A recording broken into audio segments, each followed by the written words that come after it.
구원론에 대해서 알아보는 시간을 가지도록 하겠습니다. 지난 시간에 미국의 19세기 미국의 천막 집회에 대한 사진을 하나 보여드렸었는데요. 오늘도 마찬가지로 첫 번째 이제 파일에 이 천막 집회의 사진을 보여드리고 있습니다. 예, 이런 식으로 이제 천막 집회를 했던 거죠. 이 천막 집회를 할 때에는 물이 최대한 가까이 있어야 되고, 그리고 평지가 있어야 되고, 그런 입지 조건이 있습니다. 그리고 요거는 이제 19세기 초반에 2차 대부운동, 2차 영적 대각성 운동의 천막 집회 모습이고요. 그러니까 3차 영적 대각성 운동 때 천막 집회는 이렇게 천막이라기보다는 사실은 그 오두막 집을 이렇게 막 지어서 활용하곤 했습니다. 여하튼 이 천막 집회를 활용한 영적 대부분 운동, 영적 대각성 운동, 2차 영적 대각성 운동입니다. 이것을 통해서 감리교회와 침례교회가 급속도로 성장했다라는 것을 말씀드렸습니다. 자, 존 웨슬리의 자녀들을 위한 교훈서, 우리 이제 교리문답을 이제 작년에 사실은 저희가 공부한 거예요. 그걸 한번 리뷰를 조금 해보도록 하겠습니다. 왜냐하면 하나님에 대해서, 그리고 인간의 현실, 죄의 현실에 대해서 아는 것이 사실은 구원론의 출발이다 라고 말씀드릴 수 있습니다. 지난번에 했던 것처럼 제가 질문을 읽고 우리 성도님들께서 대답을 하시면 좋겠습니다. 제가 질문을 읽어 드리도록 하겠습니다. 얼마나 많은 하나님들이 있습니까? 성부 하나님, 성자 하나님, 그리고 성령 하나님께서는 누구신가요?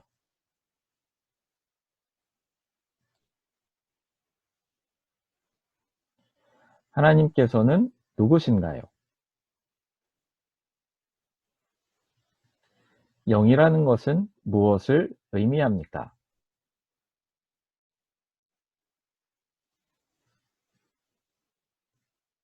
하나님께서는 어떠한 영이십니까? 하나님께서는 어디에 계십니까? 하나님께서는 무엇을 알고 계십니까? 하나님께서는 무엇을 하실 수 있습니까?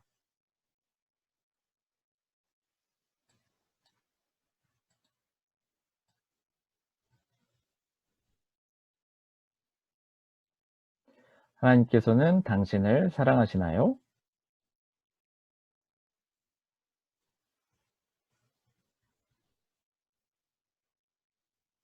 하나님께서는 무엇을 만드셨습니까?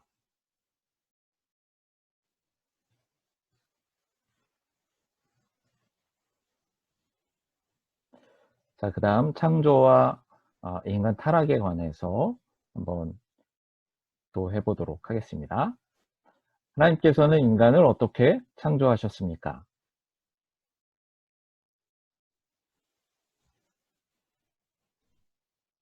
하나님께서는 왜 인간을 창조하셨습니까?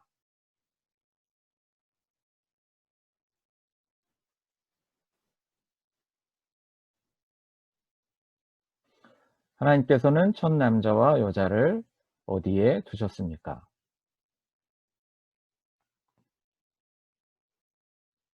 하나님께서 그곳에서 그들에게 어떤 명령을 주셨습니까?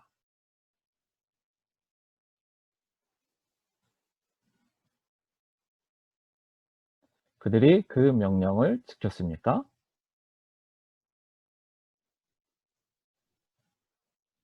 이 일의 결과로 어떠한 고통이 그들에게 왔습니까?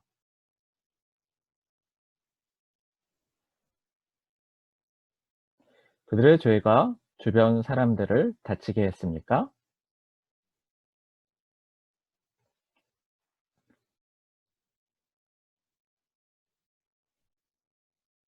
어떻게 그것이, 즉 원죄가 그들을 다치게 했습니까?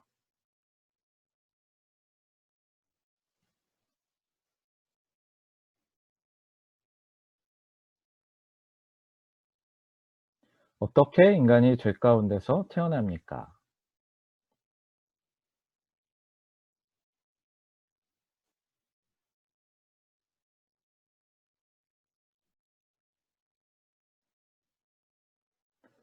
네.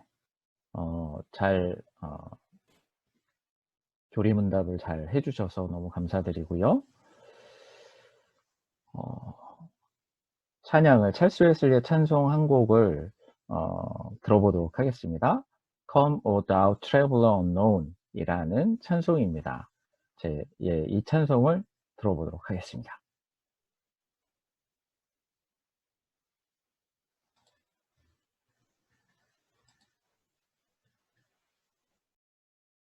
What a tremendous prayer based upon Jacob's wrestling in prayer with God.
네, 이 찬송은 1742년 찰스 웨슬리가 작사한 찬송인데요.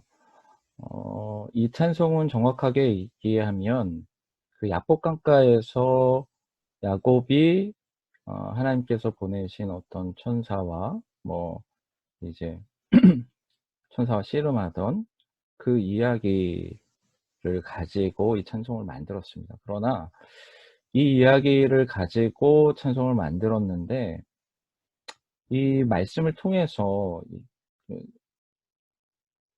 그러니까 이 야복강가에 보낸 천사가 누구인가라고 했을 때는 해석의 여지가 많이 있습니다.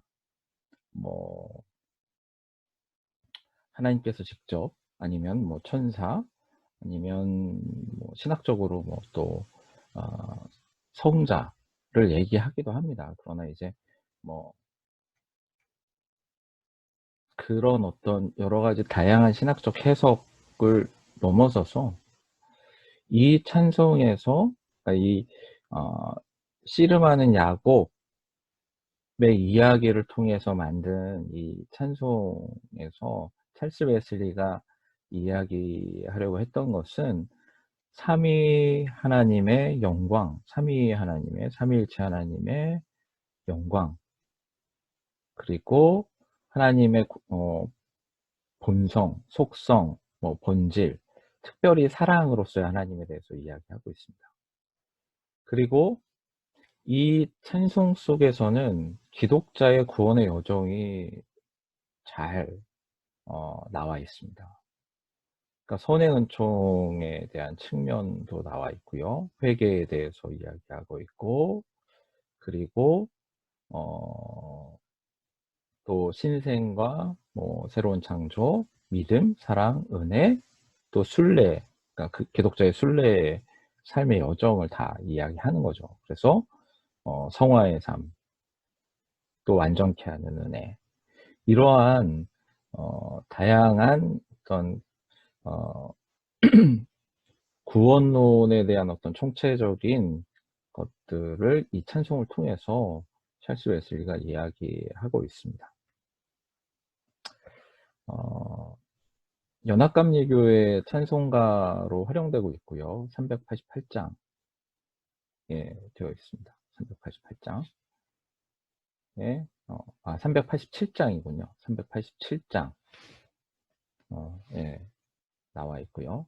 이게 원래 제목은 레슬링 제이콥인데 그 첫 줄로 이렇게 제목을 하다 보니까 Come O Thou Traveler Unknown 이라고 되어 있습니다.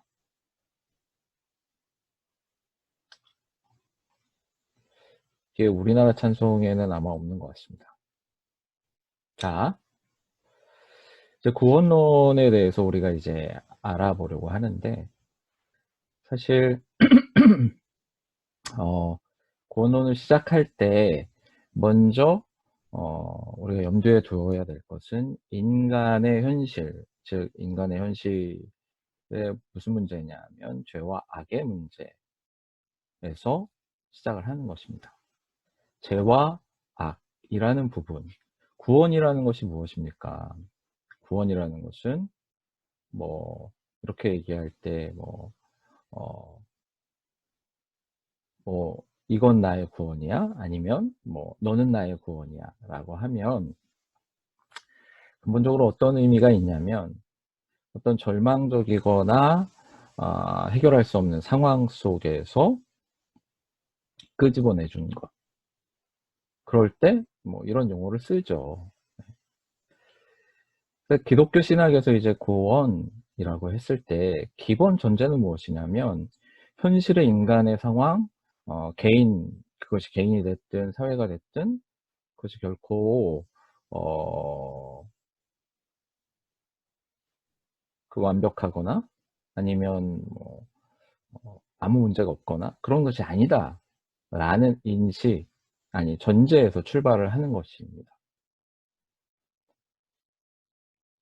그래서 가장 중요한 것은 구원론의 출발은 사실 죄에 대한 이해, 타락과 죄에 대한 이해에서 출발을 하게 됩니다.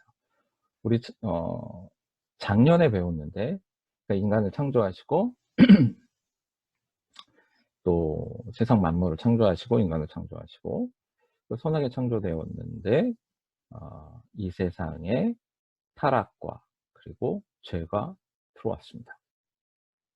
이 타락이라는 거, 그러니까 타락이라는 부분이 이제 사실은 원죄와 연결이 되는 거죠. 원죄.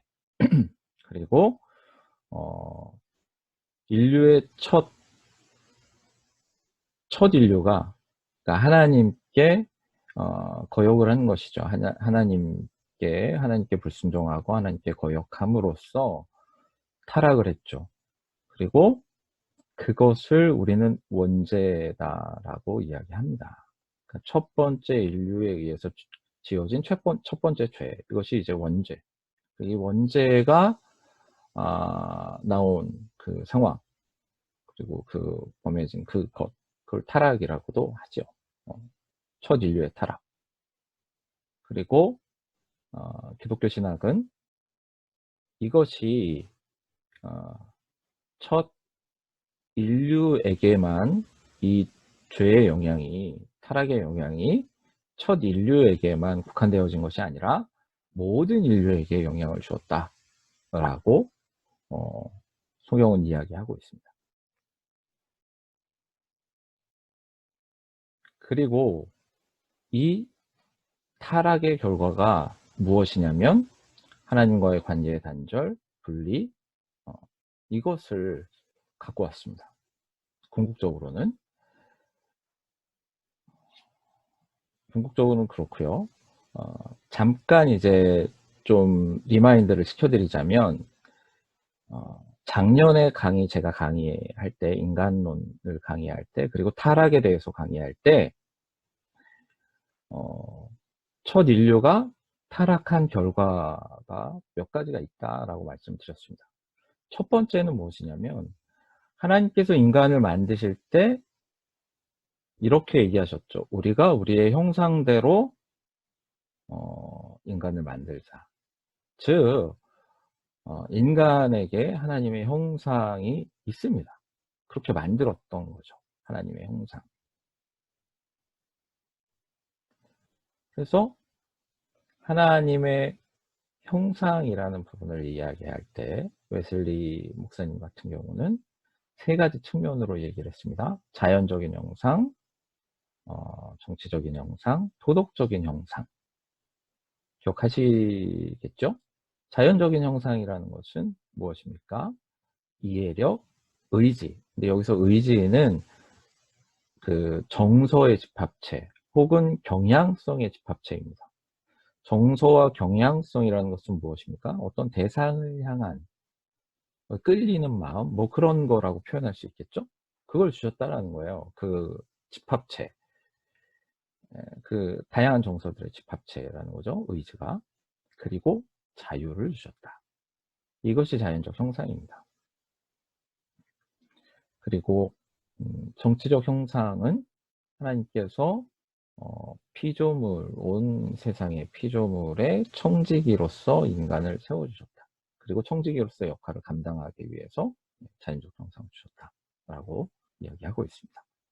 도덕적 형상은 이제 하나님의 속성이라는 부분을 기억하시면 좋은데요. 하나님의 속성은 제가 자연적 속성과 도덕적 속성이 있다라고 말씀드렸고요. 자연적 속성이라는 것은 우선은 하나님에 대해서, 신성에 대해서 우리가 생각을 할 때 기본적으로 생각하는 것은 하나님은 영이시니라는 겁니다. 그거는 기본 전제입니다. 영이신 하나님. 이 영이신 하나님에게 자연적 속성과 도덕적 속성이 있어요. 자연적 속성은 유한한 존재들이 도저히 같아질래야 같아질 수 없는, 닮을래야 닮을 수 없는 것들이 자연적 속성입니다. 첫 번째는 무엇이냐면 영원성입니다. 영원성. 영원부터 영원까지인 하나님이에요. 영원이라는 것은 무엇이냐면 끝이 없다라는 거예요. 그러니까 영원부터라니까 시작점이 없다라는 거죠. 영원까지, 그러니까 끝점이 없다. 그러니까 시작과 끝이 없으신 하나님, 이건 영원하신 하나님이다 라는 뜻입니다.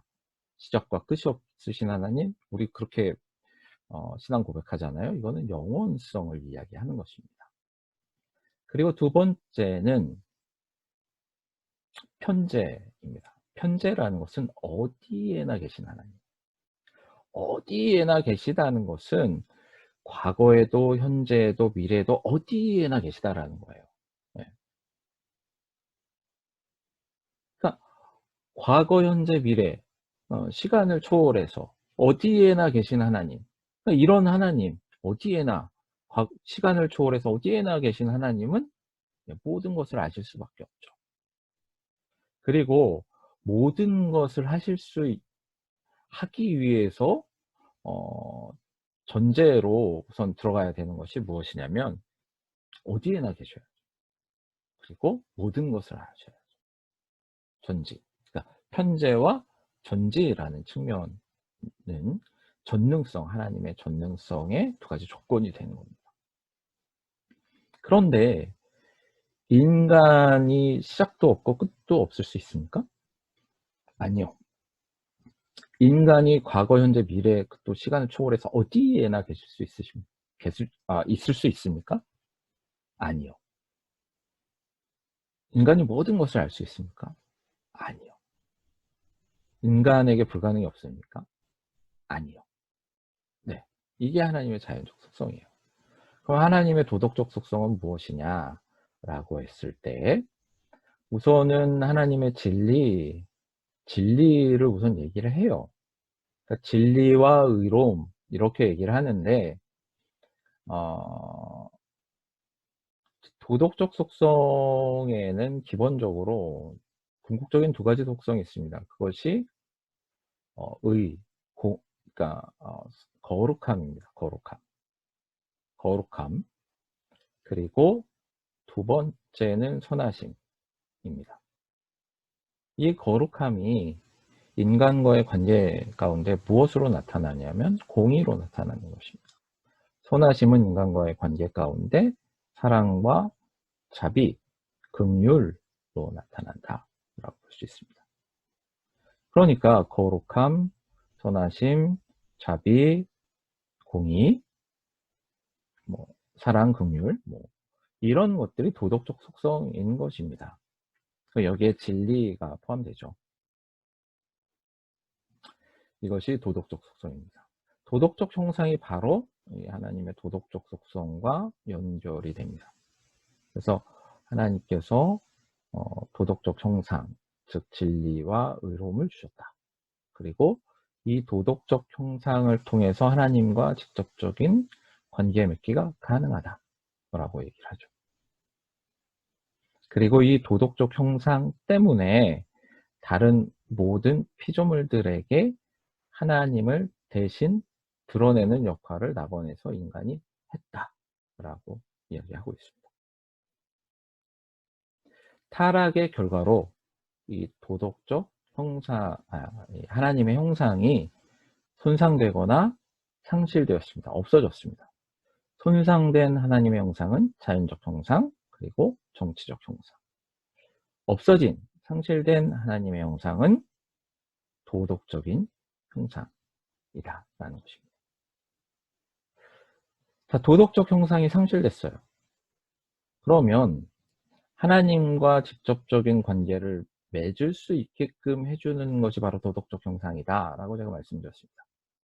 결국 도덕적 형상이 상실됐으니까 하나님과의 관계를 맺을 수 있는 가능성이 없어진 거죠. 그 하나님과 단절되는 거죠. 도덕적 형상의 상실로 인해서. 자, 우리는 이것을 무엇이라고 표현합니까? 영적인 죽음이다 라고 표현을 합니다. 영적인 죽음입니다. 그리고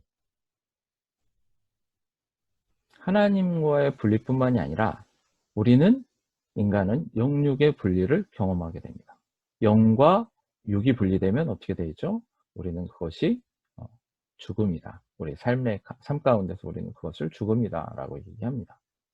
육의 죽음을 이야기하는 거죠.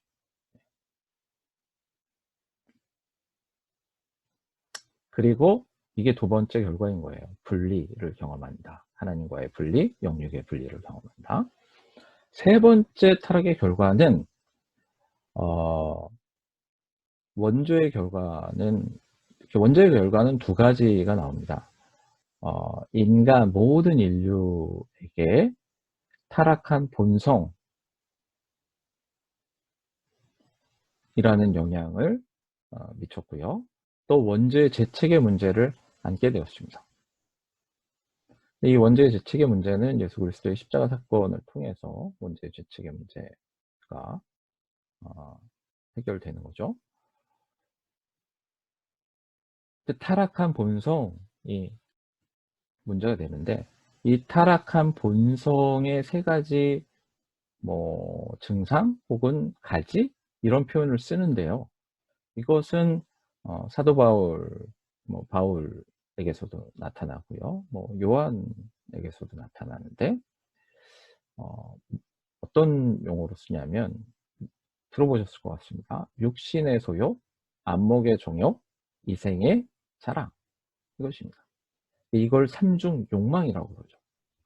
이 삼중 욕망을 인간은 갖고 태어나게 되어 있습니다. 이것이 바로 타락과 원죄의 결과인 거죠. 세 번째 결과.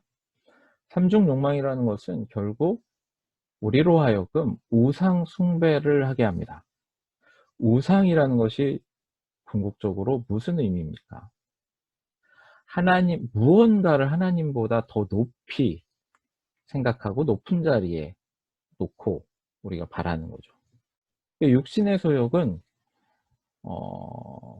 육체적인 쾌락을 궁극적으로 추구하게 만들죠. 안목의 정욕은 무엇입니까?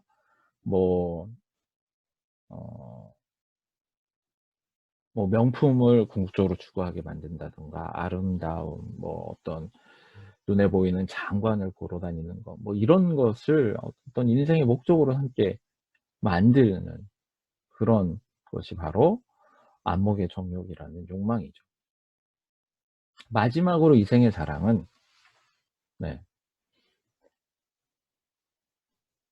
명예와 자존심을 추구하게 하는 거죠. 무엇보다도 이게 가장 중요하게 만드는. 참 이런 것들, 이 원죄 타락의 결과로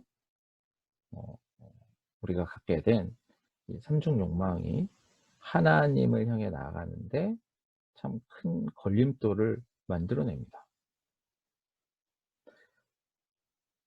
그리고 종합적으로 모든 인간은 그렇기 때문에 실질적인 무신론자로 태어납니다. 도덕적 형상의 상실을 통해서 무엇입니까? 하나님과의 관계를 맺는데 불가능하게 됐죠. 그래서 하나님과의 단절, 영적인 죽음, 영육의 죽음, 영육의 분리를 통한 육체의 죽음을 모든 인간은 경험하게 되는 것이고요. 또 세 번째는 삼중 욕망 가운데서 태어나서 이 삼중 욕망에 휘둘리면, 은혜 없이 우리가 살아가면 모든 인간은 하나님보다 피조물 혹은 무한자가 아닌 요한한 것을 추구하게 되어 있습니다. 그렇기 때문에 이 땅에 태어나는 모든 인간은 궁극적으로 무신론자로 태어난다라는 것입니다. 이게 바로 개신교 신학에서 이야기하는 그 구원론을 시작할 때 이야기하는 출발점입니다. 특히 우리는 감리교회, 개신교회를 다니기 때문에 약간 이제 죄와 타락에 대해서 다른 견해를 갖고 있는 경우도 있습니다. 그러나 우리는 개신교 신학을 통해서 이제 조직 신학을 하기 때문에 이 원죄론, 기본적인 원죄론에 대해서 지금 얘기를 드리는 것입니다.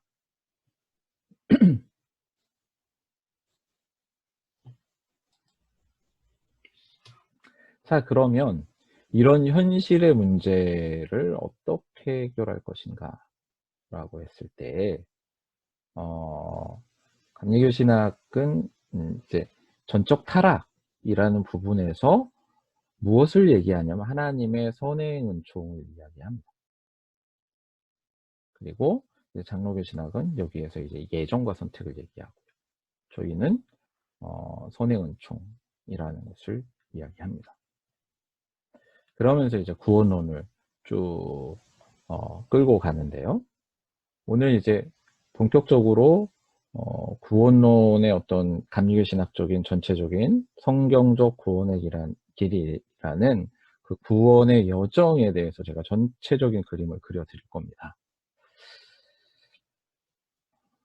그리고 다음 주에는 이제 지금 얘기한 선행은총과 회개 이 부분을 좀 말씀드릴 거고요.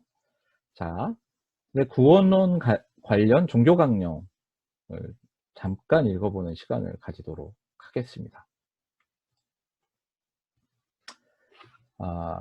종교 강령 8번째네요. 자유의지에 관하여.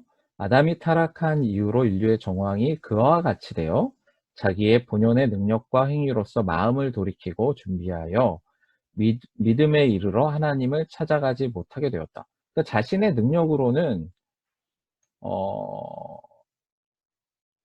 구원의 가능성이 없다라는 것입니다.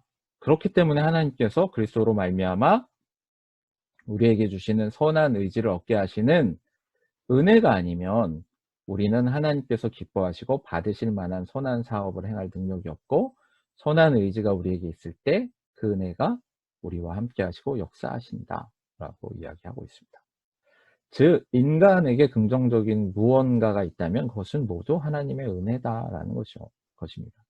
즉 이 선한 의지라는 것을 이야기하고 있는데, 아니면 자유의지, 여기는 자유의지라고 얘기하는데 사실은 선한 의지라고 하고 있는데, 이것이 인간의 본래적인 능력이다라는 것이 아닙니다. 하나님의 은총으로 의해서, 하나님의 은총에 의해서 하나님이 부르실 때 네라고 대답할 수 있는 가능성, 그것을 하나님께서 은총으로 주셨다라고 이야기하는 겁니다. 인간은 감리교 신학에서는 인간 전적 타락을 인정합니다. 즉 구원과 관련해서 또 하나님과 만나고 하나님을 알고 또 하나님을 믿고 이런 부분에 있어서 인간만의 능력으로는 가능하다라고 이야기하지 않습니다. 절대로. 자, 그리고 9번 구조죠. 구조. 인간의 칭의에 관하여 라는 것입니다. 하나님 앞에서 우리가 의롭다 여기심을 얻는 것은 오직 우리 구주 예수 그리스도의 공로로 인한 믿음으로 말미암음이요 우리의 행위나 당연히 얻을 것으로 인함이 아니다. 그런즉 우리가 오직 믿음으로만 의롭다함을 얻는다 하는 것은 가장 유익하고 위로가 넘치는 것이다 라고 이야기하고 있습니다. 자, 그리고 믿음도 하나님의 은총에 의해서 주어진다 라고 이야기합니다. 자, 그리고 10번째 제10조 종교강령 10조 보시면 선행에 관하여입니다. 선행은 비록 믿음의 열매요 또한 의롭다 여기심을 받은 후에 오는 것일지라도 능히 우리의 죄를 없이 하지 못하며 하나님께서 가혹하신 심판을 감당하지 못하게 할 것이다. 선행으로 구원받는 것은 아니다 라고 얘기합니다. 그러나 여기서 중요한 것은, 그러나 선행은 그리스도 안에서 하나님께 기쁨이 되고 참되고 활발한 신앙으로부터 솟아나오는 것인즉 즉 열매를 보고 그 나무를 아는 것 같이 선행을 보고 그 활발한 신앙이 있는 것을 밝히 하는 것이다. 네, 참된 신앙에는 하나님이 기뻐하시는 열매가 있다라는 것을 이야기하는 것입니다. 자, 종교강령 11조를 잠깐 보시면 하나님의 계명 밖에 자원하여 더 행하는 일을 의무 이외의 행위라고 하는데 이는 오만하고 불경건한 사람만이 하는 말이니 사람들이 말하기를 자기가 하나님께 당연히 할 바를 다하였을 뿐더러 하나님을 위하여 마땅히 하여야 할 일보다 더 하였다 한다. 그러나, 네, 이건 교만이죠. 교만하지 말라는 거네요. 그러나 그리스도께서 이에 대하여 밝히 말씀하시기를 너희에게 명한 것을 다 행할 때 우리는 무익한 종입니다. 라고 말하라 하셨다. 겸손의 열매가 없는 그리스도인은 있을 수 없다. 라는 이야기입니다. 그리고 12조 칭의 이후의 죄의 문제에 관해서입니다. 의롭다 하심을 얻은 후에 고의로 범하는 죄마다 성령을 거역하는 죄요. 용서하여 좀 잘못 썼네요. 용서하여 주심을 얻지 못할 죄는 아니다. 그러므로 의롭다함을 얻은 후에 죄에 빠지는 사람에게 회개함을 허락하신 은혜를 얻지 못한다 할 것이 아니요. 우리가 성령을 받은 후에라도 얻은 바 은혜를 배반하고 죄에 빠지었다가 하나님의 은혜로 다시 일어나 우리의 생활을 개선할 수도 있다. 그러므로 세상에 거하는 동안 죄를 더 범하지 않는다 하는 자들이나 죄를 범한 뒤에 참으로 회개해야 할지라도 사하심을 얻지 못한다 하는 자들은 정죄받아야 마땅할 것이다. 칭의 이후에 죄를 범하였을지라도 회개의 용서를 받을 수 있다라는 이야기를 회개해야 된다라는 이야기죠. 네.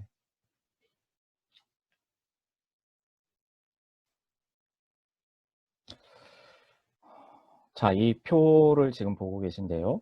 이 표는 감리교 신학께서 주장하고 있는 구원의 순서입니다. 이 구원의 여정이라고 하고요. 또는 성경적 구원의 길이라고 할 수 있고요. 또 구원론의 한 중요한 파트가 됩니다.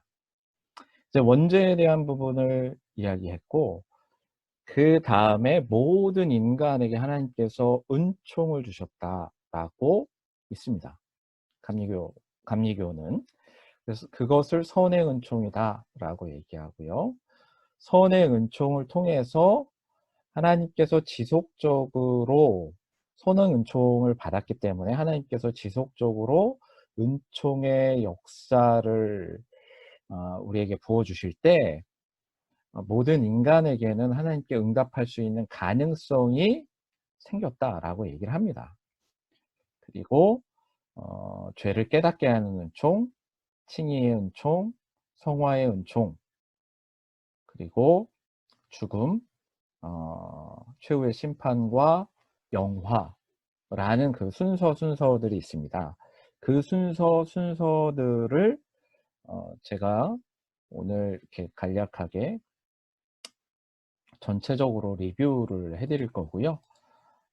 그리고 다음 주 또 내년에 다시 우리 더 깊은 평신도 신학 아카데미 세 번째 조직신학 시간 3회차에서 다음 주와 내년에 한 2번에 걸쳐서 이 3주 동안 성경적 구원의 길에 대해서 자세하게 설명을 해드리도록 하겠습니다. 우선은 요 표를 한번 보시고 오늘은 성경적 구원의 길 전체적으로 설명을 조금 해드리고 표를 다시 한번 보는 시간을 좀 가지도록 하겠습니다. 성경적 구원의 길은 이제 뭐 인간이 하나님의 부르심에 응답해서 그리스도인의 삶을 살고 이제 최후 죽음 그리고 죽음 이후에 최후의 심판까지 그 구원의 여정 아니면 그리스도인의 여정 가운데 일어나는 뭐 그러한 삶들에 대해서 이야기한다라고 볼 수가 있습니다. 우선 먼저 우리가 좀 봐야 할 것은 선행은총이라는 것입니다. 제가 이제 이 표 이전에 원죄에 대해서 조금 설명을 해드렸어요. 그래서 원죄 결과에 대해서 설명을 해드렸죠. 원죄 결과 여러 가지가 있었지만 첫 번째는 이제 도덕적 형상의 상실, 도덕적 형상이 상실되었기 때문에 하나님과 분리되어진 거죠. 하나님을 알 수도 없고 하나님과 관계를 맺을 수도 없고, 그 하나님과 분리되었고 영이신 하나님과 분리되어서 이것은 영적인 죽음, 그리고 영육의 분리를 경험하게 되죠. 그거는 육적인 죽음, 육체의 죽음을 얘기합니다. 그리고 모든 인간은 이 원죄로 인해서 타락한 본성을 갖고 태어납니다. 타락한 본성의 세 가지 증상이 뭐라고 그랬죠? 육신의 소욕, 안목의 정욕, 이생의 자랑이다 라고 이야기했습니다. 그리고 이 전반적인 결과가 무엇이냐면 결국 이 육신의 소욕, 그 삼중 욕망을 통해서 무한하신 하나님이 아니라 유한한 무언가를 자기의 삶의 궁극적인 목적으로 삼고 살아가게 된다라고 말씀드렸습니다. 그리고 이것이 결국은 모든 인간은 이 땅에 무신론자로 이 땅에 오게 되었다라고 말씀드렸습니다. 즉 은혜 없는 모든 인간, 전적으로 타락한 모든 인간, 은혜가 없다면 모든 인간은 하나님과의 관계를 맺을 수가 없는 거예요. 그리고 하나님께서 부르셔도 하나님의 부르심에 네 하고 대답할 수 있는 가능성이 없다라는 것입니다. 이게 기본 전제입니다. 자, 그럼 이런 상황 속에서 인간이 어떻게 하나님과의 관계를 회복할 수 있을 것인가? 어떻게 구원받을 수 있는가? 라고 이야기할 때 장로교 신학, 칼빈 신학은 여기에서 예정과 선택을 얘기합니다. 하나님께서 예정하시고 하나님께서 일부만 선택하셨다 이렇게 얘기를 하죠. 근데 이제 감리교 신학은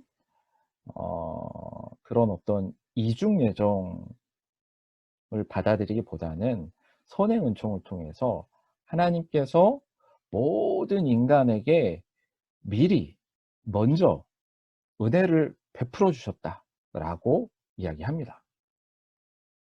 즉 원죄의 결과 인간은 하나님의 부르심에 긍정적으로 응답할 수 없게 되었습니다. 이러한 인간에게 하나님께서 먼저 선행 은총을 통해서 다가오셨어요. 그래서 모든 인간에게 선행 은총을 주셨다라고 이야기합니다. 그리고 모든 인간에게 주어진 이 선행 은총을 통해서 하나님께서 지속적으로 역사하는 은혜, 은총, 부어주시는 은혜, 은총에 인간은 응답할 수 있는 가능성이 생겼다라고 감리교 신학은 이야기하고 있습니다.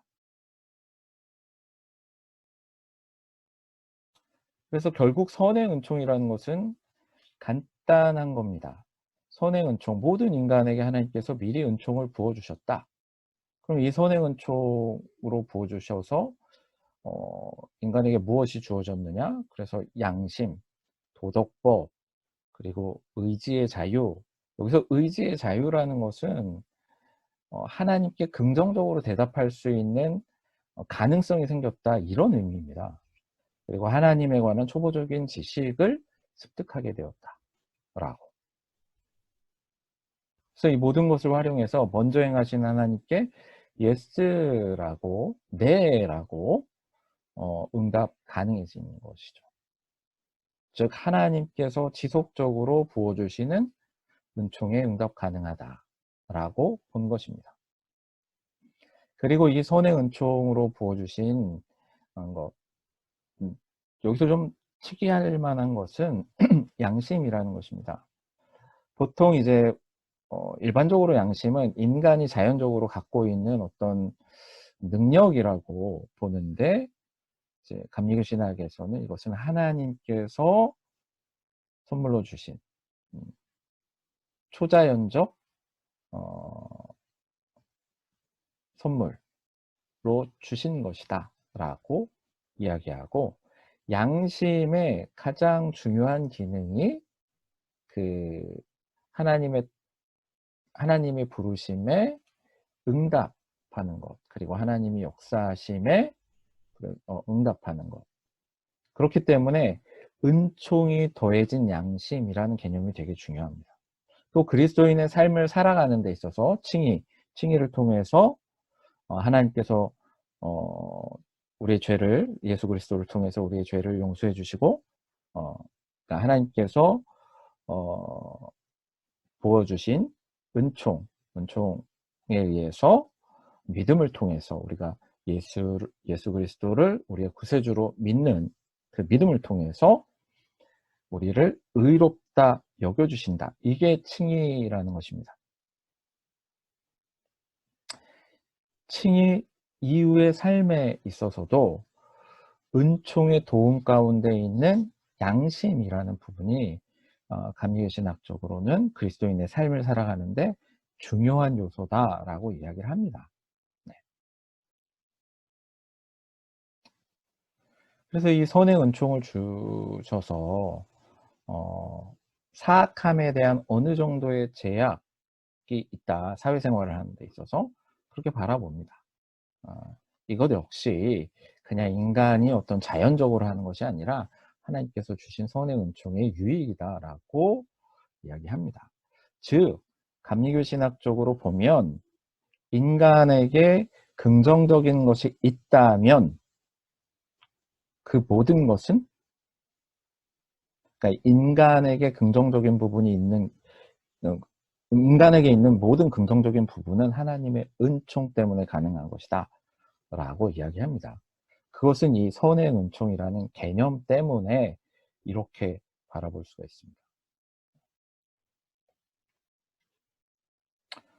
양심조차도 선의 은총으로 주어진 것이다 라고 이야기하기 때문입니다.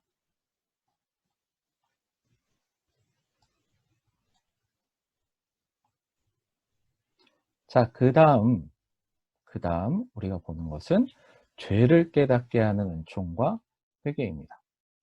그러니까 우리가 회개하는 것도 사실 은총이 없으면 우리는 회개할 수가 없습니다. 선의 은총으로 인해서 인간은 지속적으로 역사하는 은총의 깊은 차원을 경험할 수 있게 됩니다. 또한 다음 단계로 경험하는 은총의 깊이는 무엇이냐면 죄를 깨닫는 것, 죄를 인식하는 것과 관련이 있습니다. 우리가 죄를 깨닫고 우리의 그 타락한 본성을 인식하는 것, 깨닫는 것도 역시 은총에 의해서 가능한 것입니다. 따라서 죄를 깨닫게 하는 은총의 기능은 죄인으로서 자신을 더욱더 깊이 깨닫게 하는 것입니다. 그리고 자신이 얼마나 하나님으로부터 멀어져 있는지를 깨닫게 합니다. 또한 율법 아래서 자신의 의로움이 얼마나 절망적인지를 깨닫게 합니다. 그리고 자기중심적 의도로부터 벗어나게 인도해 준다 라고 그 죄를 깨닫게 하는 은총의 기능을 이야기할 수가 있습니다. 이게 무엇과 연결되냐면 회개와 연결되는 거예요. 회개. 그러니까 이 개념을 자세히 보시면 회개라는 것은 감리교신학적으로 회개라는 것은 먼저 깨닫는 것을 의미합니다. 저는 이런 표현을 많이 쓰는데 주제 파악이라고 하는 거죠. 자신이 죄인이라는 것을 깨닫는 것. 그리고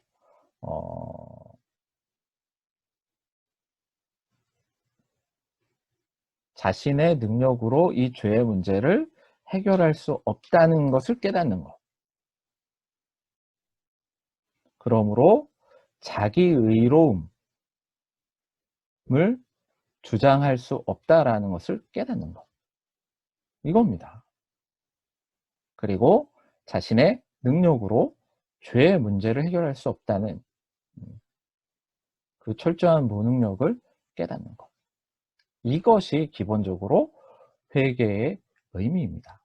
물론 이런 이야기 많이 들어보셨을 거예요. 회개라는 것은 기본적으로 뭐냐면 하나님과 멀어져 가는 사람이 이게 그 방향을 틀어서 하나님 쪽으로 걸어가는 것, 이걸 회개다라고 얘기를 해요.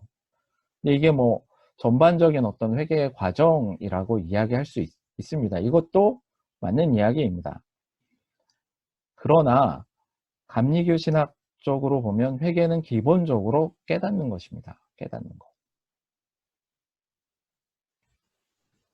그리고 이 깨달음은 내가 깨닫는 것이라기보다는 먼저 하나님께서 죄를 깨닫게 하는 은총을 주셔서 깨닫는 거예요. 즉 회개의 시작은 우리에게 있는 것이 아니라 하나님께 있다 라는 것을 강조할 수 있습니다. 그리고 회개는 회개에 합당한 열매를 낳습니다. 그러나 회개와 회개에 합당한 열매가 우리를 의롭게 만드는 것이 아닙니다. 어떠한 인간의 공로로도 우리를 구원할 수 없습니다. 우리를 의롭게 하지 못합니다. 따라서 회개는 우리를 칭의의 은총의 입구로 인도하지만 회개가 우리를 의롭게 만드는 것은 아니다. 그리고 회개로 인해서 회개가 우리를 하나님 앞에서 거룩하게 만드는 것이 아니다라고 는 것을 분명히 우리가 알아야 됩니다.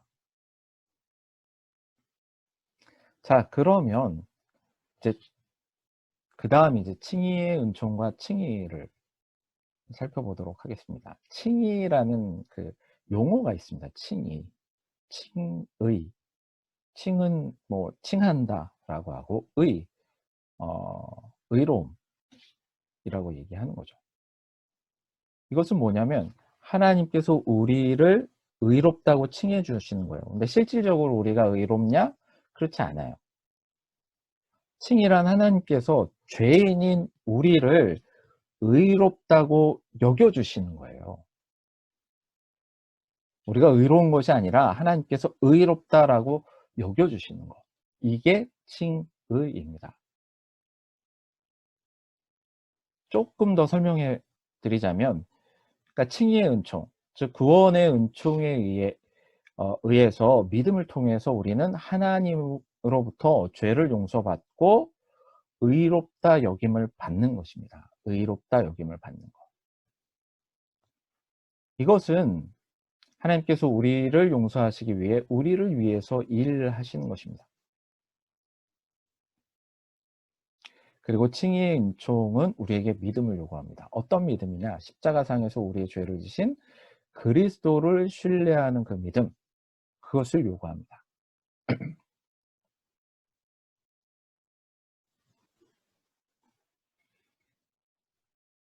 그리고 칭의의 은총을 통해서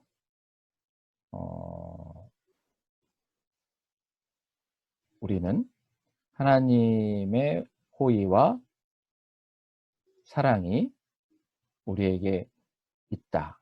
하나님의 호의와 사랑이 인격적으로 우리에게 향해 있다.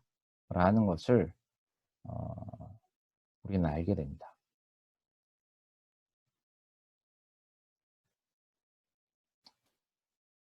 칭의의 은총을 통해서 우리는 죄의 책임으로부터 벗어나고요. 하나님의 사랑이 회복되고요. 하나님과 화해하게 되는 거죠. 그러니까 이게 무슨 얘기냐면 이게 바로 구원인데 예수 그리스도를 우리의 구세주로 믿고 신뢰하는 것을 통해서 하나님께서 즉 우리와 화해해 주시는 거죠. 즉 칭의 이전에 인간은 하나님과 원수 혹은 사단의 영역에 속해 있었다라면 죄의 용서를 통해서 예수 그리스도의 속죄의 보혈을 통해서 우리는 사단의 영역에서 하나님의 영역으로 옮겨지고 또 하나님의 자녀로 받아들여지고 하나님과 원수된 사이에서 하나님의 자녀로서 하나님의 백성으로서 화해하게 된다. 그리고 그 관계가 회복되었다 라고 이야기합니다. 이게 칭의의 의미입니다. 그러니까 죄의 책임으로부터 벗어나고요. 그러니까 죄를 용서받는다라는 거죠. 예. 죄를 용서받고요. 하나님의 사랑을 다시 회복하고요. 그리고 하나님과 화해한다라는 것입니다.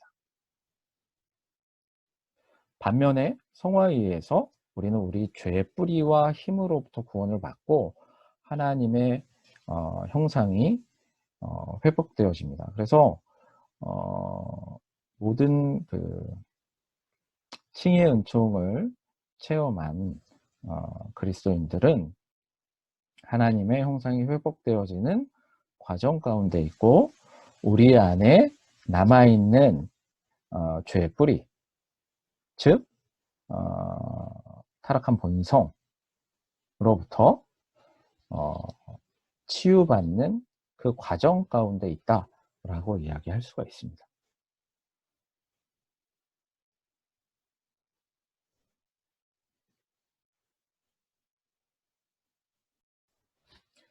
자, 그 다음에 이제 성화의 은총입니다. 성화란 무엇이냐면 성령의 은총에 의해서 우리가 그리스도를 닮아가는 것을 말합니다. 기본적으로 성화의 과정 가운데 있다라는 것은 그리스도를 닮아가는 성숙과 성장의 과정 가운데 있다라는 것을 이야기합니다. 그래서 성화의 은총이 그리스도인으로 하여금 영적이며 도덕적이며 그리고 실제적인 삶에 있어서 풍성한 열매를 맺게 합니다. 그리고 성화의 은총이 죄의 뿌리와 권세로부터 우리를 인도합니다. 그리고 성화의 은총을 통해서 우리는 하나님의 형상을 그러니까 우리 안에 하나님의 형상이 회복되어져 가는 그런 과정을 겪습니다. 이 인도하심과 회복에 시간적 과정이 있다라는 것입니다. 그래서 그것을 성화의 과정이다 라고 이야기합니다. 성화의 은총에 의해서 그리스도인은 하나님의 자녀로서 권리를 누리며 살게 되고요. 하나님의 자녀로서 새 생명과 새로운 삶을 누리게 됩니다. 또 성화의 과정에서 신자 안에 남아있는 죄악성을 깨닫고 하나님의 은혜 없이는 이 문제를 해결할 수 없다고 깨닫는 것이 필요합니다. 웨슬리는 이것을 지속적인 회개라고 불렀습니다. 이 과정에서 죄의 습관을 뿌리 뽑는 것이 필요합니다. 이를 위해서 하나님께서는 우리에게 성화의 은총을 통해서 지속적으로 역사하십니다. 그리고 이 성화의 은총 가운데서 우리는 거해야 되고 또 훈련을 받아야 된다.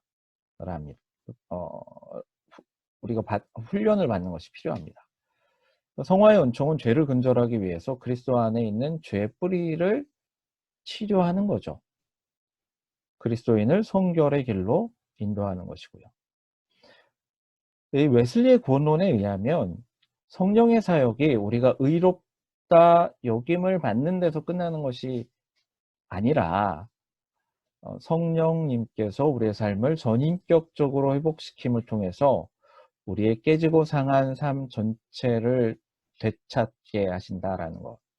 그래서 성화를 강조한다라는 것. 그러나 이제 칭의가 구원의 핵심 그리고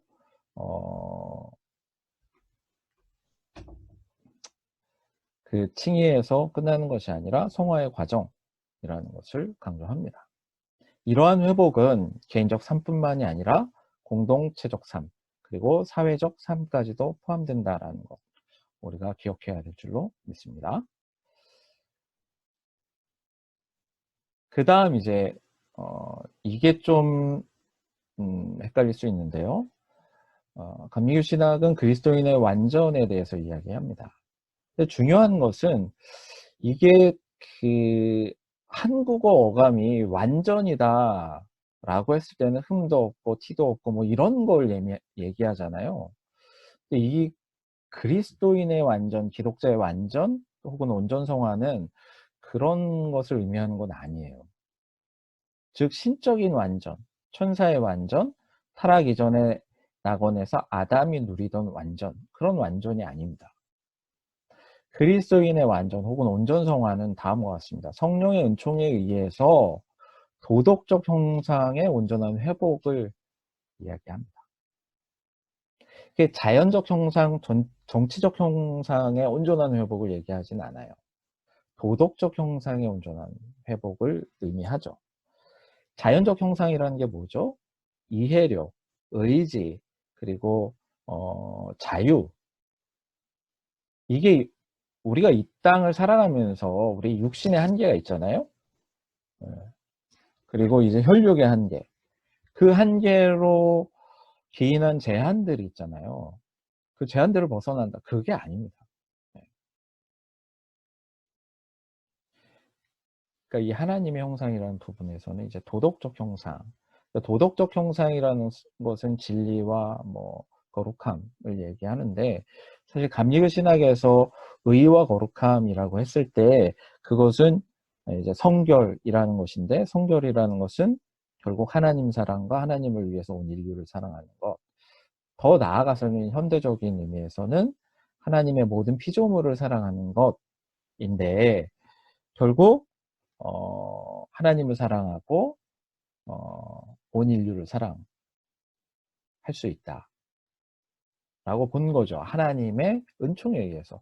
그러니까 그리스도인의 완전이라는 것은 완전을 향해서 경주해야 되지만 인간이 이룩할 수 있는 것은 아닙니다. 하나님의 은총에 의해서 온전성화 체험을 할 수 있다라고 본 거죠.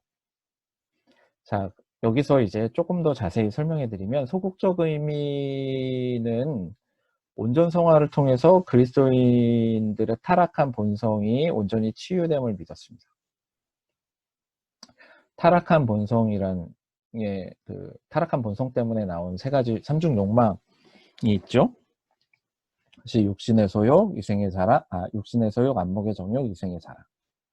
그러니까 이 타락한 본성 그리고 타락한 본성에서 기인한 삼중 욕망 그리고 이 삼중 욕망을 통틀어서 뭐라고 그랬냐면 이 세상에 대한 사랑 이거로부터 벗어날 수 있다라고 믿었던 겁니다. 이게 소극적 의미예요. 네. 타락한 본성이 온전히 치유될 수 있다. 은총에 의해서. 그리고 이게 소극적 의미고요. 적극적 의미는 온전성화를 체험한 그리스도인들은 그리스도의 본을 따라서 온전히 하나님을 사랑하고 하나님께서 사랑하시는 모든 피조물을 사랑한다 라고 보았습니다. 이 온전성화라는 거 그리스도인의 완전이라는 이것은 일종의 체험인데 성령의 은총에 의해서 이것을 순간적으로 체험할 수 있다라고 보는 거죠. 그 인간의 어떤 능력으로 의지적으로 뭐 이것을 획득한다 그런 개념은 아닙니다. 그리고 온전성화를 체험한 후에도 일정 부분 성숙과 성장이 있다라고 얘기합니다. 어떤 부분에 성숙과 성장이 있느냐 하나님을 더 알아감에 있어서 뭐 이런 것들이죠. 그리고 온전성화를 체험한 후에도 여전히 그리스도의 속죄의 보혈이 필요하죠. 의도성 없는 하나님의 법을 온전성화를 체험한 사람들도 아니 이 땅에서 살아가는 한 모든 그리스도인들은 의도성 없이 하나님의 법을 어길 수가 있습니다. 알려진 법이든 그것이 안 알려진 법이든. 예를 들면 하나님의 법에 대한 지식의 한계 때문에 의도치 않게 하나님의 법을 어길 수 있는 거죠. 그리고 온전성화를 체험한 후에도 타락의 가능성은 있다라고 웨슬리는 이야기했습니다. 그리고 죽음 전에 이 기독자의 완전을 체험할 수 있다. 그래서 이 완전을 온전성화를 소망해라. 이 땅을 살아가면서 그렇게 이야기했고요. 영화라는 것이 있습니다. 이제 영화. 영화는 이제 구원의 순서의 마지막 단계로서의 영화입니다. 죽음 이후에 최후의 심판을 받고, 네. 그 다음에 이제 신령한 몸을 가지고 새하늘과 새 땅에서 살아가는 그 하나님의 자녀들의 상태를 영화의 상태라고 얘기합니다. 그래서 칭의는 죄책으로부터의 구원을 얘기하고요. 성화는 죄의 본질로부터의 구원을 이야기하고요. 영화는 의의 최후 승리와 새하늘과 새 땅의 상속자로서 하늘로 들리어 올림을 전제로 합니다.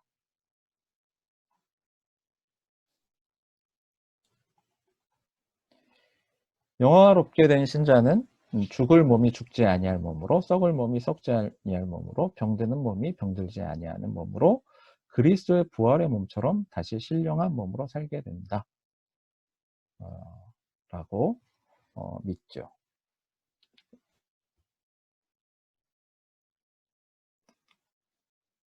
네, 신령한 몸의 부활을 믿는 거죠. 영화의 상태에 이른 하나님의 자녀들은요, 무지, 실수, 연약함, 유혹으로부터 자유롭게 됩니다. 사랑으로 역사하는 믿음이 우리를 그리스도의 의와 성결로 인도합니다.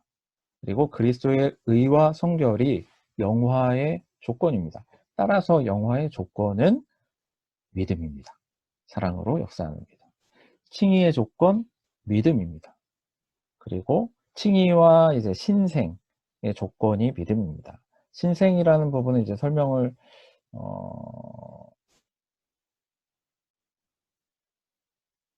안 해드렸군요.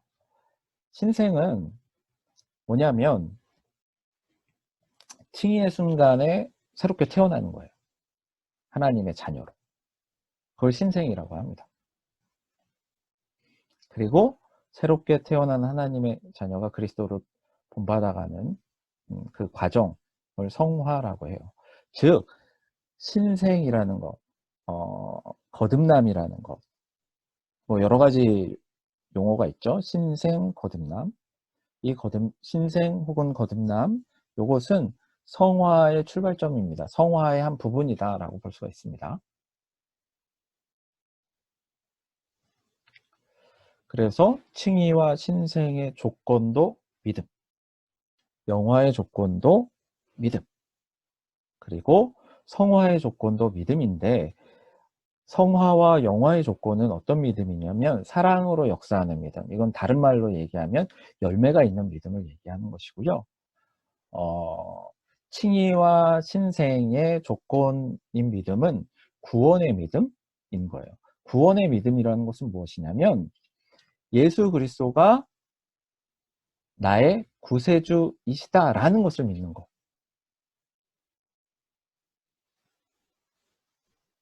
그래서 이 구원의 믿음이라는 것이 사실 이제 칭의와 신생은 순간적이잖아요. 그렇기 때문에 어떤 열매를 보여주는, 그러니까 사랑으로 역사하는 믿음, 열매와 함께하는 믿음이라는 측면으로 설명하기는 좀 어려운 부분이 있습니다. 그러나 성화의 과정, 시간적 과정이 있을 경우 성화의 과정, 그리고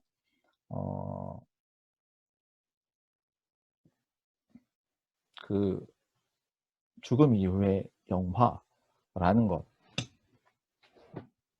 것의 조건, 성화도 영화의 조건도 사랑으로 역사하는 믿음이다 라는 것이죠.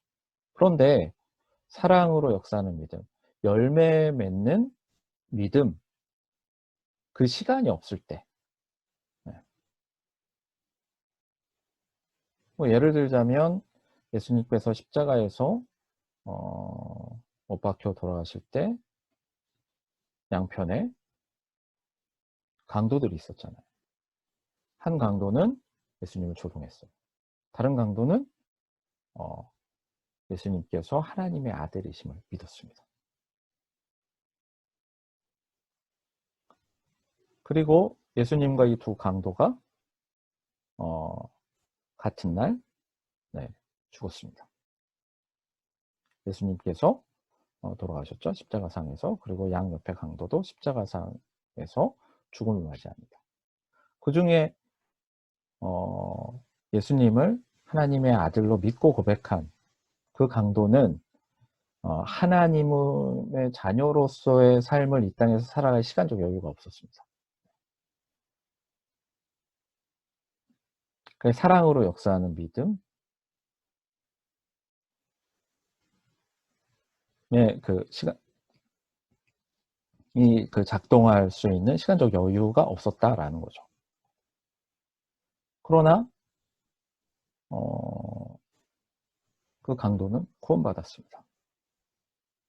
따라서 구원의 믿음이라는 것은 구원의 믿음, 칭의와 신생의 조건으로서의 믿음이, 즉 칭의의 믿음이 바로 구원의 믿음이다. 이렇게 이야기할 수 있는 거죠. 최후의 심판에서 최종 칭의를 받고 난 후에 새로운 세상에서 하나님의 자녀들은 영화의 상태에서 살아가게 됩니다. 영화의 상태가 뭐냐? 아까 다시 얘기하자면, 영화롭게 된 신자는 죽을 몸이 죽지 아니할 몸으로, 썩을 몸이 썩지 아니할 몸으로, 병드는 몸이 병들지 아니하는 몸으로 그리스도의 부활의 몸처럼 다시 신령한 몸으로 살게 되는 그 상태, 그걸 영화의 상태다라고 얘기합니다.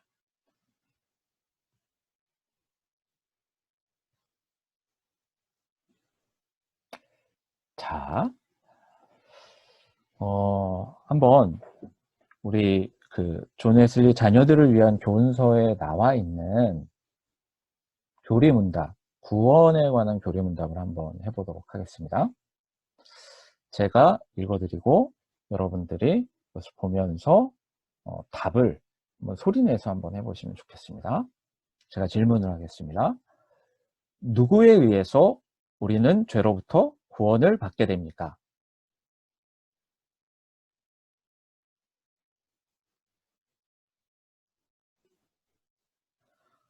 우리를 구원하기 위해서 그분께서는 무엇을 하셨습니까?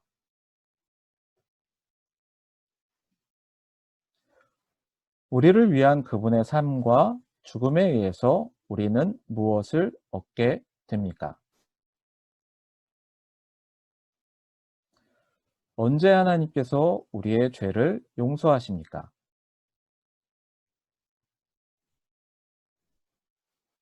회개한다는 것은 어떤 의미입니까?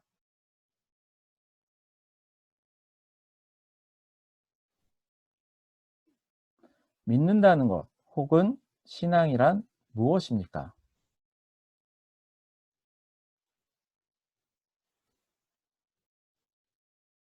그리스도에 대한 믿음이란 무엇입니까?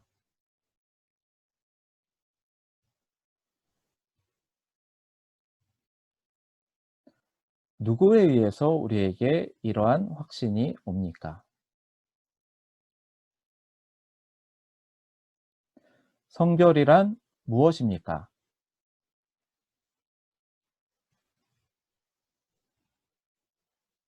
하나님을 믿고 사랑하는 사람은 죄로부터 구원을 받습니까?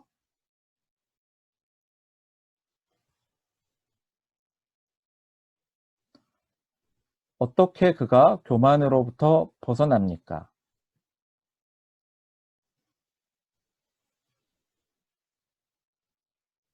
어떻게 그가 아집으로부터 벗어납니까?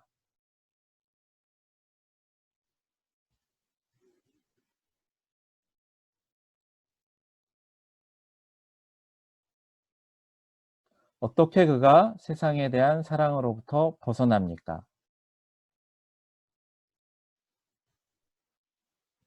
어떻게 그가 죄악된 말들로부터 벗어납니까?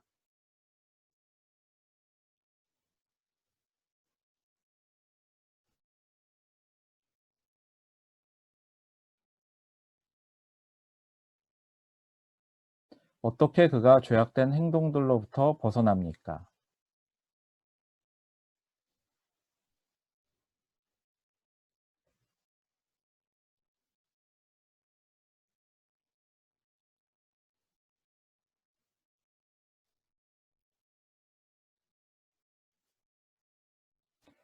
자, 구원의 여정을 다시 한번 이 표를 통해서 정리를 해드리고 오늘 수업은 마치도록 하겠습니다. 이 표를 보시면 이 패러다임에서 보면 옆에 왼쪽에 보시면 먼저 행하시는 하나님. 그러니까 하나님께서 먼저 행하셔서 은총을 주셨기 때문에 인간에게 가능성이 생깁니다. 네, 우리의 구원의 삶의 여정 가운데서는. 그러니까 먼저 행하시는 하나님, 그 하나님이 인간에게 주시는 은총으로 인해서 인간에게 가능성이 생겨서 하나님이 계속 지속적으로 부어주시는 그 만나주시는 은혜의 삶 가운데서 인간이 응답할 수 있다. 이런 패러다임을 갖고 있습니다. 그리고 그것을 이제 얘기하면 이제 원죄와 선행 은총, 그리고 죄를 깨닫게 하는 은총과 회개, 또 칭의의 은총과 칭의, 또 성화의 은총과 신생과 성화, 그리고 온전 성화. 이게 이제 다 성화의 은총의 부분에 들어가죠. 그리고 죽음이 있고요. 또 부활이 있죠. 죽음과 부활.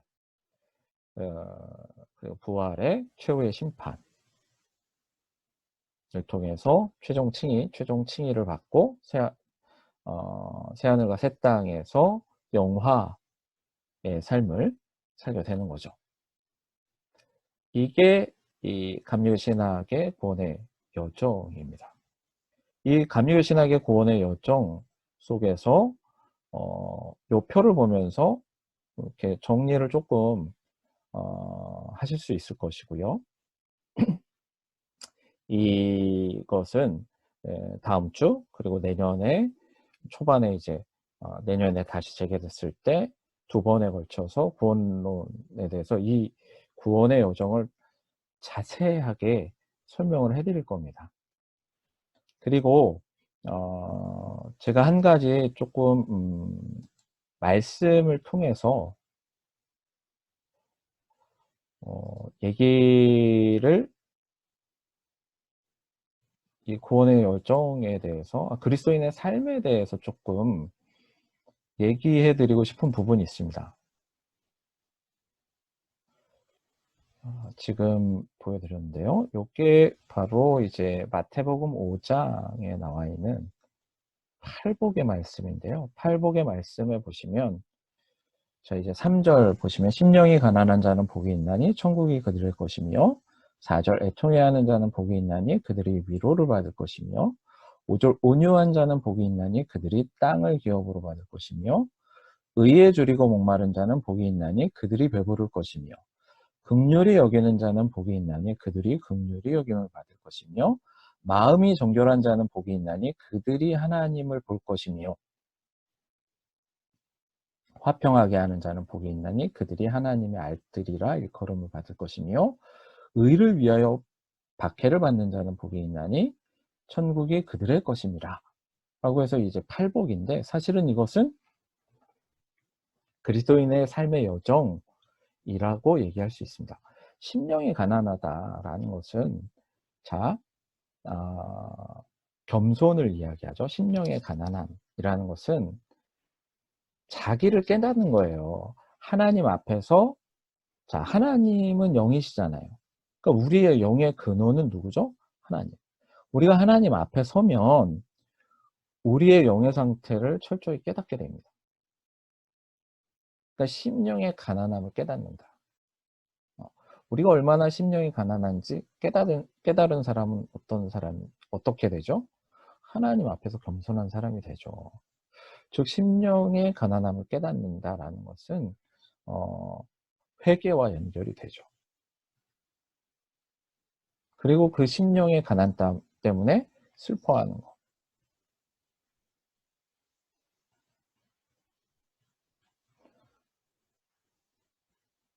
그리고 심령의 가난함을 깨달았으면 심령을 채우려고 노력하겠죠. 아니, 심령의 가난함을 벗어나려고 그 길이 어디 있는지를 찾게 되겠죠. 그때 하나님께서 우리를 만나 주십니다. 우리에게 길을 보여주시죠. 바로 예수 그리스도가 우리의 죄의 문제, 우리의 심령의 가난의 문제를 해결해 주신다.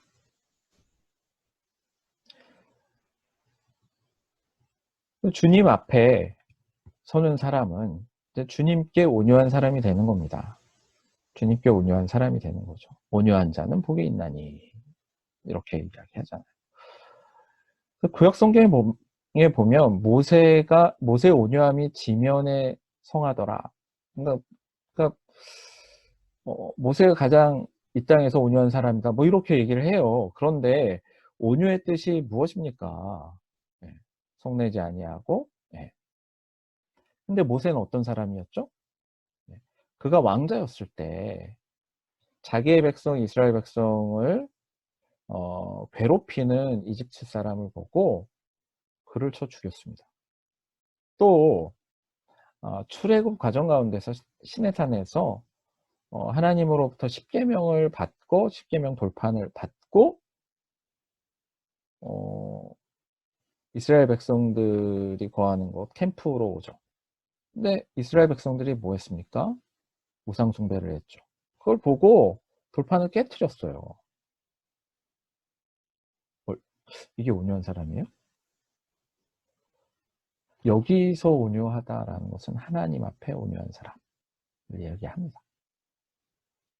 이런 사람은 항상 의에 줄이고 목마르니까 하나님을 찾는 거예요. 하나님을. 늘 하나님을 바라고 늘 하나님을 찾고 하나님을 사랑하고. 자, 여기서 끝나는 것이 아니라 늘 하나님과 함께하고 늘 하나님을 찾고 의이신 하나님과 동행하는 사람은 하나님을 닮게 되어 있죠. 네. 하나님이 우리 인간을 볼 때 어떠한 마음으로 보십니까? 긍휼의 마음으로, 사랑의 마음으로, 자비의 마음으로 보시죠. 그러니까 하나님 닮은 그리스도인은 우리의 이웃을 그리고 하나님이 사랑하는 온 인류를 긍휼히 여깁니다.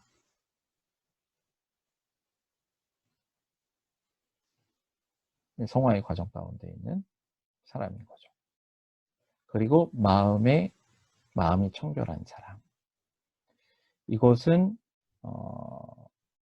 감리교신학의 구원의 여정에서 온전성화와 연결됩니다. 온전성화의 특징 중에 하나가, 중요한 특징 중에 하나가 뭐냐면 마음의 정결입니다. 거짓이 없는 것. 하나님 앞에서 깨끗한 사람. 하나님 앞에서 거짓이 없는 사람. 그리고 사람 앞에서도 깨끗하고 거짓이 없는 사람. 이게 심령의 가난함부터 마음의 정결함이 사실은 구원의 여정 가운데 있는 사람의 특징들을 그 순차적으로 이야기하고 있다라고 말할 수가 있습니다. 그러면 그리스도인으로 하나님께서 이 그리스도인들을 성숙하게 만들고 성장시키시는 이유가 있습니다. 그것이 바로 화평하게 하는 자, 즉 화평, 평화의 사도로서 사역을 소명을 감당하도록 부르셨다라는 거예요. 화평이라는 것이 무엇입니까? 사이가 안 좋은 그 어떤 관계를 평화롭게 만들어주는 거잖아요. 자, 그럼 여기서 화평은 무엇이냐면 하나님과 세상을 화평케 하는 그 사역을 누가 감당했습니까? 예수 그리스도께서 감당하셨죠. 예수 그리스도께서 감당하셨던 사역, 그 사명을 그리스도인들이 감당해야 되는 거죠. 세상을 하나님과 화평케 만드는 것. 어떻게 만들 수 있습니까? 바로 그리스도의 복음을 전함으로 하나님의 뜻을 알게 함으로 그리고 하나님의 뜻이 이 땅에 실현되어짐으로 그렇습니다. 자, 근데 이렇게 그리스도인들이 살면 정말 괜찮은 사람이잖아요? 인간적으로 봐도. 그런데 하나님과 지금 현실의 세상의 원리는 상충되어 있습니다. 그렇기 때문에 하나님의 뜻대로 이렇게 살아가다 보면 의를 위하여 박해를 받게 되어 있다 거. 그런데 의를 위하여 박해를 받는 자는 복이 있나니 천국이 그들의 것입니다. 라고 약속해 주십니다. 나로 말미암아 11절 읽어보시면 나로 말미암아 너희를 욕하고 박해하고 거짓으로 너희를 거슬려 모든 악한 말을 할 때에는 너희에게 복이 있나니 기뻐하고 즐거워하라. 하늘에서 너희의 상이 큼이라. 너희 전에 있던 선지자들도 이같이 박해하였느니라. 그러니까 그리스도로 말미암아 하나님으로 말미암아 우리가 욕을 먹고 박해받고 또 거짓 모함을 받고 예. 또 모든 악한 말을 들을 때 기뻐하고 즐거워하라 라고 말씀하셨습니다. 왜냐하면 하늘에서 우리의 상이 크고 우리 앞에 있었던 믿음의 선진들도 이같이 박해를 받았다 라고 말씀하고 계시죠. 그리고 우리가 왜 이렇게 살아야 하는가 라고 했을 때 너희는 세상의 소금이니 소금이 만일 그 맛을 잃으면 무엇으로 짜게 하리요. 후에는 아무 쓸데없어 다만 밖에 버려져 사람에게 밟힐 뿐이니라. 너희는 세상의 빛이라. 산 위에 있는 동네가 숨겨지지 못할 것이요 사람이 등불을 켜서 말 아래 두지 아니하고 등경 위에 두나니 말이라는 것은 뭐 그릇 같은 거 얘기하는 거예요. 등경 위에 두나니 이러므로 집 안의 모든 사람에게 빛이니라. 이렇게 말씀해 주셨습니다. 자, 대역을 조금 볼게요.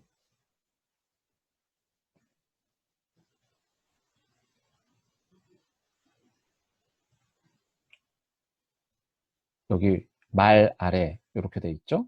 여기는 under a bowl. 네, 그런 얘기하는 거죠. 그릇 아래에 둔다. 그릇 아래 숨겨둔다. 이렇게 이야기하고 있습니다. 16절 보시면 이같이 너희 빛이 사람 앞에 비치게 하여 그들로 너희 착한 행실을 보고 하늘에 계신 너희 아버지께 영광을 돌리게 하라. 이렇게 되어 있습니다. 자, 우리가 여기서 선, 착함 이것은 기준이 있습니다. 성경에서 말하는 것은 그것은 바로 하나님의 뜻입니다. 지극한 선, 우리 인간의 착한 행실이라는 것은 하나님의 뜻에 합당한 이런 의미가 있습니다. 궁극적으로. 그래서 이 산상순의 팔복의 말씀은 그리스도인의 삶의 여정을 보여주는 말씀이다 라고 이야기할 수가 있습니다. 지금까지 구원론 첫 번째 시간을 이었고요. 이 시간 가운데서 감리교 신학의 구원의 여정, 성경적 구원의 길, 혹은 구원론에 대한 총괄적인 부분, 총체적인 부분, 총론을 다루어 드렸습니다.